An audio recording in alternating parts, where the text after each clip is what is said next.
আরে মিয়া, বিবিদের সাথে মজাক করাও ইবাদত। আমার নবী আম্মাজান আয়েশা রাদিয়াল্লাহু তাআলা রানের উপর মাথা রাখছেন। বিবির মাথা, আপনার মাথা, স্বামীর মাথা বিবির রানের উপর রাখা সুন্নত।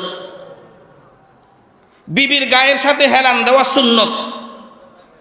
আমার নবী আম্মাজান আয়েশা রাদিয়াল্লাহু তাআলা গায়ের সাথে হেলান দিয়ে বসতেন, মজাক করতেন। মজাক, আমরা তো মজাক তো বুঝি না, পাল্টা উল্টা আক্রমণ। গ্রামের বাসায় কো বাদির গইসা দিয়া সাইজ করে, বাদির গইসা দিয়া।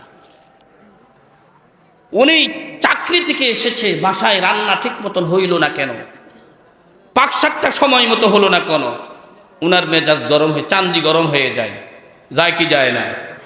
অকথ্য বাসায় গালমন্দ শুরু করে দেয়। এরকম কপাল পোড়া কিছু বদমেজাজ স্বামী আছে না নাই? তোমরা দুর্ভাগা স্বামী। আম্মাজান আয়েশা রাদিয়াল্লাহু তাআলা আনহা কয়,